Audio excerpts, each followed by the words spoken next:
Bogart, basta palitan mo yung gagamba ko ha. Pag hindi na lumabas dyan sa ilong mo. Oo, kulot. Meron pa ako doon, gagambang hollow block.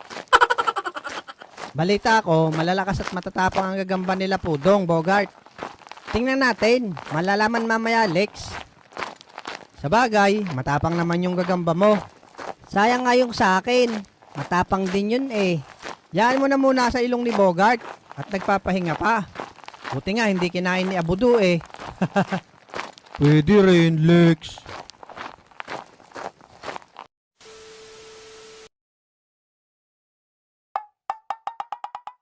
Lokong kalbo yun ah.